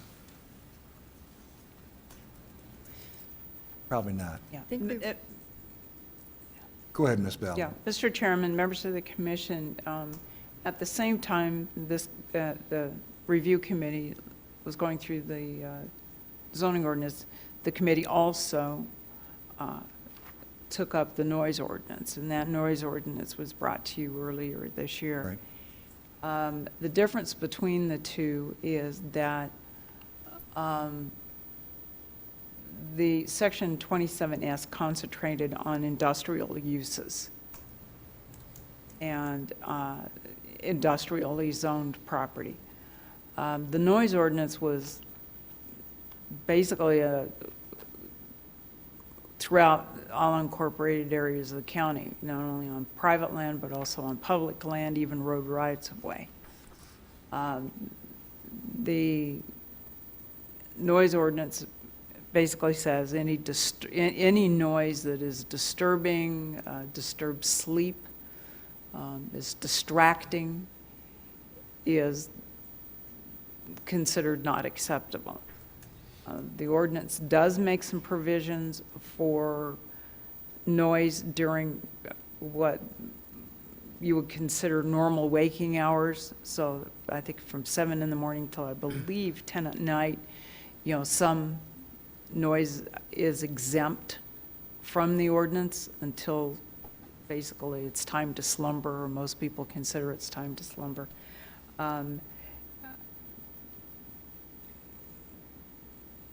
I believe, and Mr. Azami's going to have to back me up on this one, but I believe the subcommittee was looking at the fact that that ordinance would cover That was the whole thing. Yes. what 27S was attempting to do. Okay, and that's under what provision? Noise ordinance. It's not in the zoning ordinance, it's actually a standalone ordinance in Okay. and of its own right. So it's and not was part of this adopted- package? But it Not is part of this applied package. to all residential, area that they're concerned, is there. So if there is any, just like what you said. Yeah. There would be some residential area, that noise ordinance right now is applicable to that particular reason. So, let me refer you to staff who can give you where that is now at instead of in the zoning ordinance. I'm aware of where that is. As a matter of Okay, fact, I spoke okay. to this group about that, those right. changes. All right. And let me address two things. Go If ahead. you don't mind. I know my time is up, but That's all right. the county does have measurement equipment, and they have participated in measurements of abuses. I have been working with them for over a year, with the County Board of Supervisors on this same subject for over a year. They are well aware of this problem, especially in industrial areas as they relate to the infractions of the existing laws, public congressional laws with the EPA. And this one ordinance is quoted according to those laws. It has very specific measurable levels, something that a policeman can look at and say, yes, you're in violation, here's your ticket. Okay, please, not the police, the sheriff. As a matter of fact, the county has stipulated, since they don't have the ability, that the sheriff will enforce those laws, not only of this other non-statute that, for some reason, if it's a statute, it should be in this package, right? It's a county statute, it should be in the county statutes, right? But not only for that one, but also for this one, which has been completely excluded. The person, the investigator, inspector, I guess, that actually does that work is here in this room. So I know that the county does this. I know that the county can enforce it quite easily. I know that the specific limits that were stated are in accordance with the EPA rules. So why is it being removed? By the way, the piece of equipment to do that costs $23. It runs on a 9-volt battery. We're not talking exorbitant equipment. The equipment that I bought for $23 is more accurate over a wider range of frequencies and levels than the county-maintained equipment.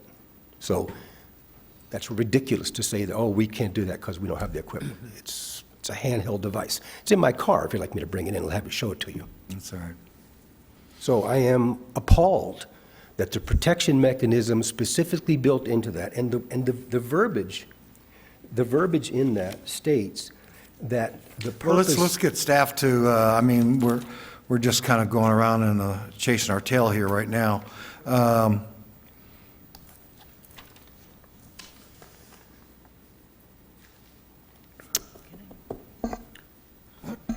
I was just Go saying, ahead, Commissioner. with I'm the just way trying to that think what Mr. to do here. Well, what if we were to bring this back and look at our actual noise ordinance, okay? And look at our 27S, and together figure out how much does the noise ordinance really cover the industrial? And what he's stating the industrial one covers with animals, noise, and all of this. And do a comparison of the two and see if we can come up with a medium that we can put something back into this if needed, or add to the noise ordinance itself to comply with the industrial in which he's talking about that was omitted.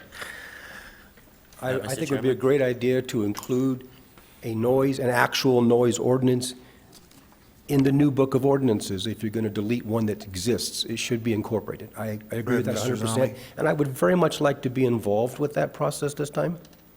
Mr. Chairman? Yes. I mean, the way I look at it, to just keep putting back into it, it's not going to do any harm to any ordinance. So if that's the case, we just, we make a recommendation, or when we make a motion, we can just include that we just leave it the way it is. So that would satisfy you, and should be no problem. I mean, again, the reason was that, but again, that's, vibration and all that. But I mean, if that's the case, we just, place it back in and present it to the Board of Supervisors. It's not going to do anybody any harm. Yeah. Having it in there, it might be some overlapping between the noise ordinance and here, but so be it. It's not a big deal. Thank you very much. No problem. No problem. You okay with that, Mrs. Ballard? Mr. Chairman, staff does not have an issue with that. We will include it back in as the Okay. commission. We will do whatever falls in the motion when the commission makes a motion, or whatever we're instructed.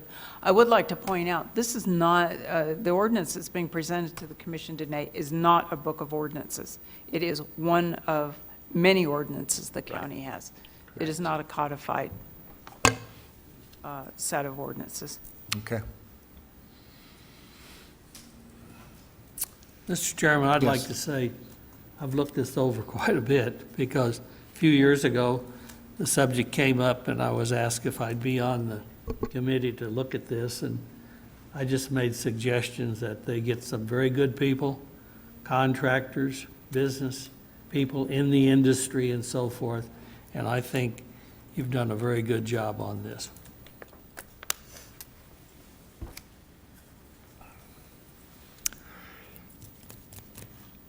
Taking into effect what we've been discussing here, I'll entertain a motion. I'll make a motion to approve for staff recommendation with the addition of the Chapter 27S of the old ordinance to be added to it. And I guess that's about it. Is that the only one? I think so. Okay. Second the Oh, motion. wait a minute, Chris? Yeah, Mr. Chairman, what is the commission's instructions concerning the travel trailers and the jungle zone? I don't believe that's we don't want to entertain that. The question was about the travel trailer. There was one comment that, if they have a property, they can bring and live on it. And, I don't think that we want to include that. Okay, yeah, it was a travel trailer in the A zone. Right. Okay. Just, thank you, Mr. Azarmi, for the clarification. So I had a motion. Second it. Okay, we have a motion by Commissioner Zami, second by Commissioner Abbott. Any further discussion? Those in favor signify by saying aye. Aye. Aye. Those opposed, same sign. Motion carries. All right, so we are on, let's talk the clean final draft? Is that what, No, that's just it. that was just it? And then, Yeah, Mr. Chairman, the clean final draft and the strike out final draft were drafts of the ordinance, the zoning ordinance. The clean final was how the ordinance will appear to anybody who comes to our counter and asks for it. The strikeout version actually showed you where the strikeouts and additions were included. okay. Cool. So we don't need to talk about that. Let's see. Call to the public. Anybody wish to speak, call the public, come on up.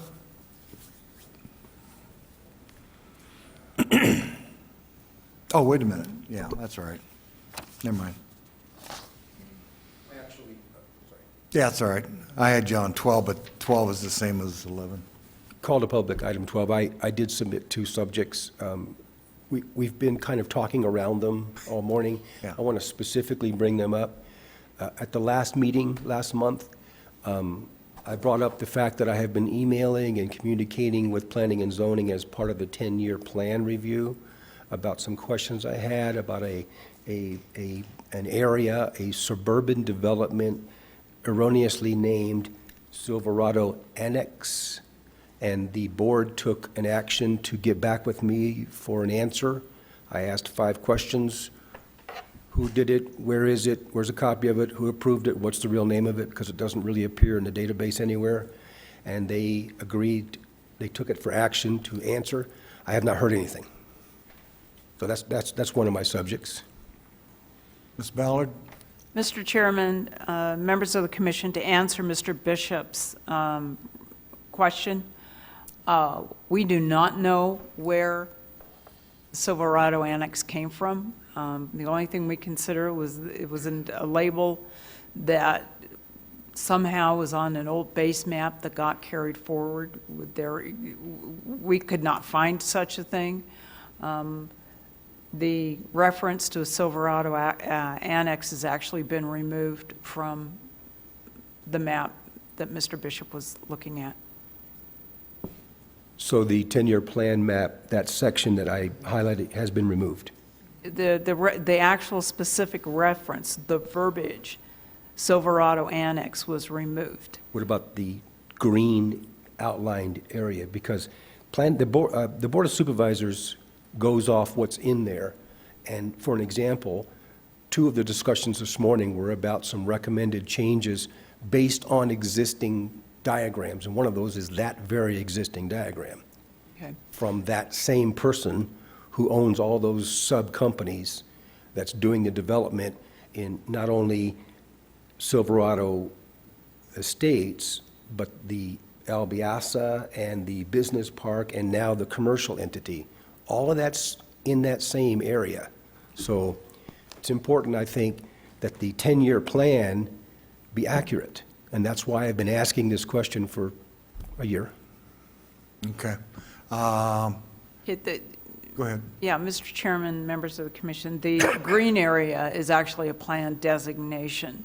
And, The area plan, you mean?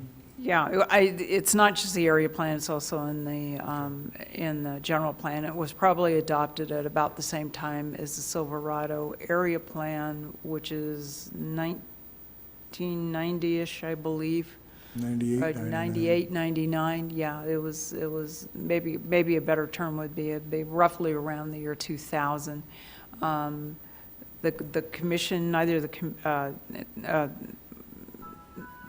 the subcommittee nor the commission recommended doing any land use changes, just incorporating those that had already been approved by the board. So the land use designation was not changed. But labeling the area as some sort of annex, as I said, we're not able to determine where that came from. Okay, so that was kind of an erroneous thing someone just tagged on there. Okay, that happens once in a while. May I speak to that issue? Sure, go ahead. The first time this occurred, this appeared on that map, in that plan, was at the last review 5 years ago. That's the first time that green area appeared. Well, we should have taken it out then. We tried. We, citizens, Yeah. tried, and the answer was, we're not addressing that this time. And the answer this year, this 5-year period, we're not addressing land use this time. So basically, no, we're not going to address it.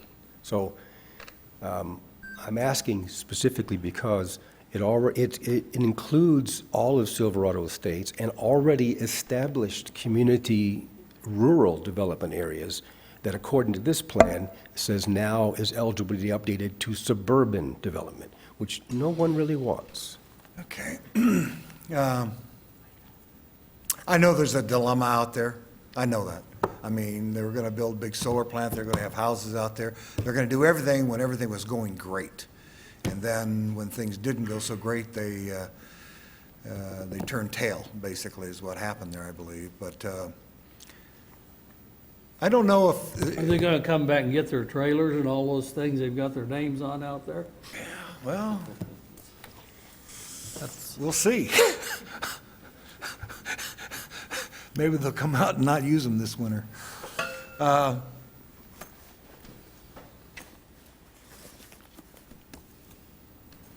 kind of in a dilemma as far as what we can do with what we've got to work with right now, and what you're proposing or would like to propose. And I'm coming up kind of empty as far as starting to change directions on some of the things that we've talked about.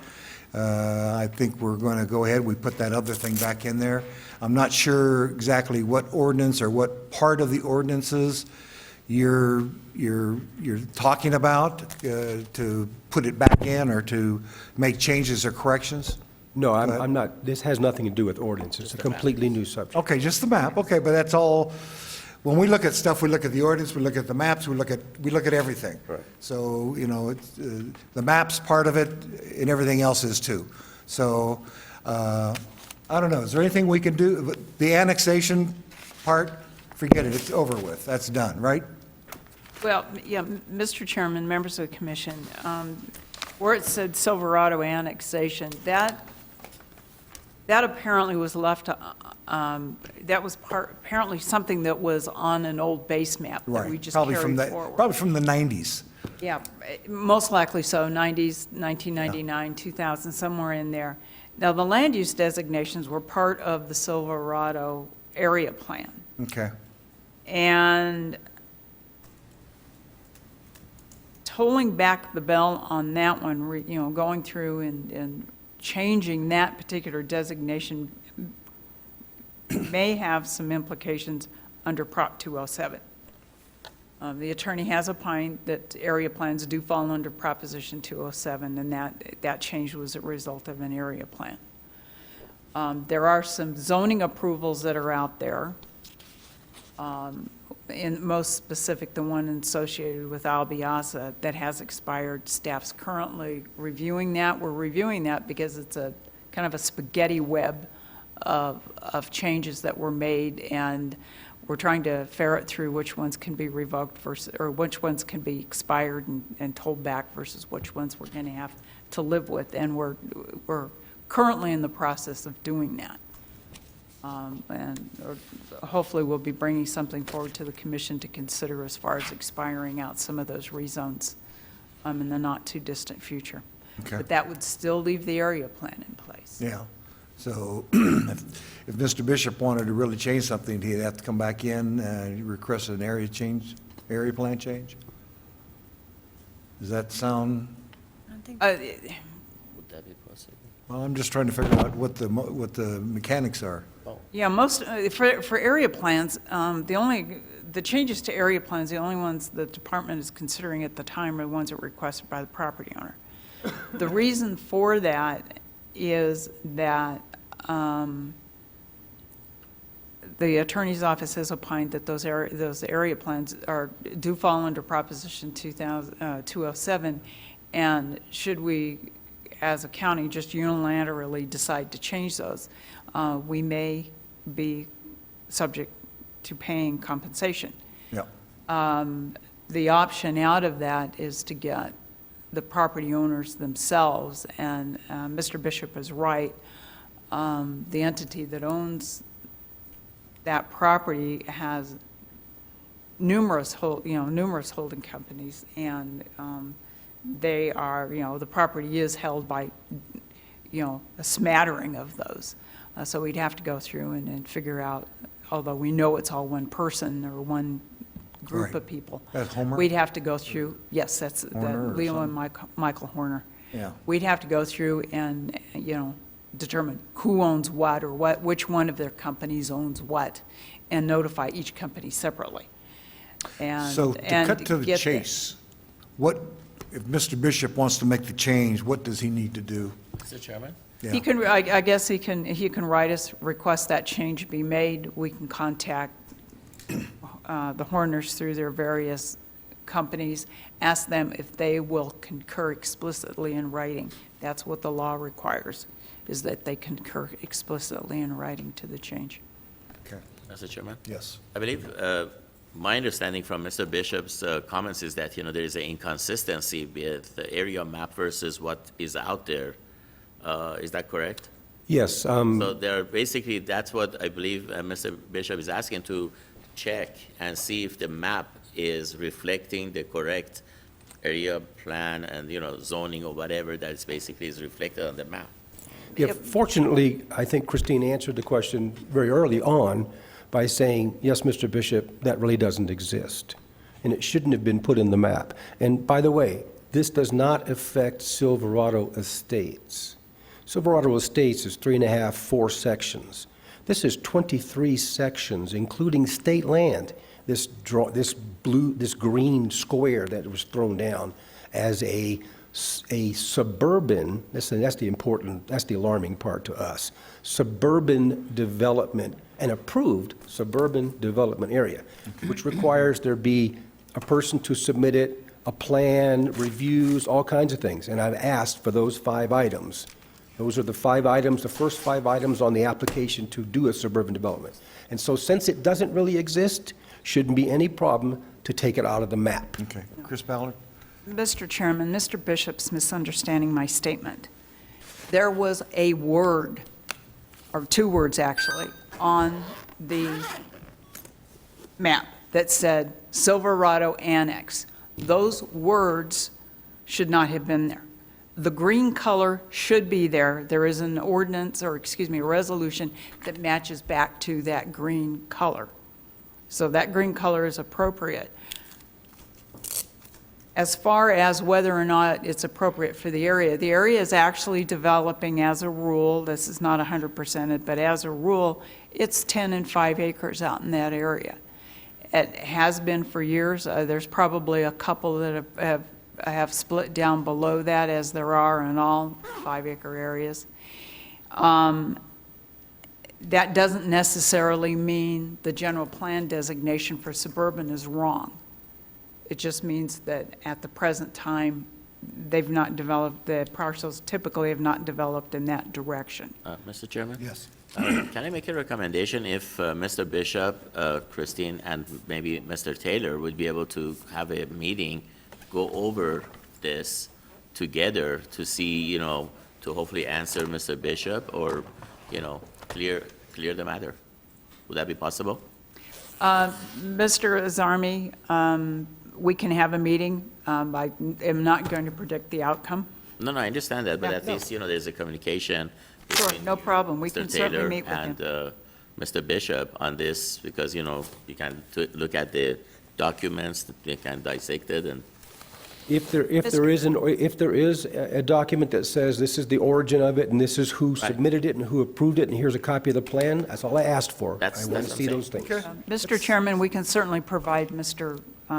Bishop with that information. Okay. Problem solved. Thank you. The second item that I also submitted a form for, second subject. Oh, do you have to do something? no, go ahead. Okay. Was the illegal landfills, which I have reported on several occasions, which we touched on. It's not related to any other actual actions on the agenda, so that's why I put it down as a separate issue. I've reported on several occasions that there are some illegal landfills. Those houses were, in fact, half of the houses that were up that he was told to remove off Silverado Estates was bulldozed into the ground, and there's boards and holes and voids, and I'm pretty sure they don't have, I'm pretty sure it's not approved as a landfill. I'm pretty sure it's not been inspected as a landfill, and that needs to be fixed. That's a health hazard. That's actually a compliance issue. Don't know what that means. Everything is complaint-driven. Right. File a complaint. That would be the first place that I would start Is with that something other than the emails I've been sending? I would think so. Where would I find this form? Just walk Mr. in- Chairman, we will take Mr. Bishop's complaint. It's not necessarily that the Development Services Department follows through on this complaint. Actually, the regulatory picture for landfills is a very complicated picture. Health Department. So we'll have to determine whose responsibility it actually is to follow through on a report of an illegal landfill. Great.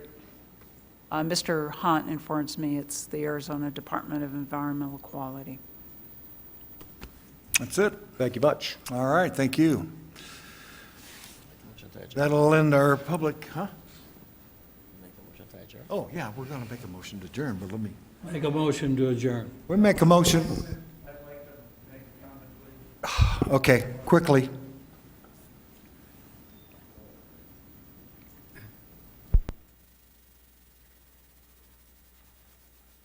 I'd like to thank you guys, and my name is John Lutensky, 11290 East Center, blah, blah, blah. I really am getting more aware of the fact that you are paying attention and are starting to use common sense and are starting to question some of these people and some of these plans that get put before you. There's, well, what about this and what about that? And I'd like to commend you on that. And I'm sorry I interfered with your adjournment, but really the citizens of this country, not only of this town and county, are really getting fed up with people are not paying attention to the general welfare of the citizens of this country. I'm not interested in seeing the board approve projects that are going to create 5 jobs, but dislocate 3,000 people or disrupt their retirement plans where they can't move anyplace else and afford what they have. And I really appreciate the fact about common sense and looking into these issues now and trying not to make lame excuses is getting to the bottom of it. Why did this happen? How did it happen? How can we stop it from happening again? We do this all the time. I'm very happy with that. And we tried to stop that Albiasa. We tried to warn people about water usage. Mr. Abbott was at the forefront. The recommendations were not followed, and the people in the area had to live with it. But I'm finding, I'm heartened by the fact that now I'm starting to believe that you guys are looking into some of these issues and are willing to resolve them without major problems for the citizens of our area. Thank you. You're very welcome. Do I have a motion to adjourn? Need a second. Those in favor signify by saying aye. Aye. Michael made the motion and Abbott seconded. No, sir. Carl. Mr. Oh. Commissioner Abbott made the motion. Oh. And Okay, Mr. Gordon. I got it backwards Commissioner there. Gordon. Thank you. Your battery's on low. My batteries are low. Mr. Jones was not on site. It is spread. He has left the building. It's spread. Where's he at, anyway?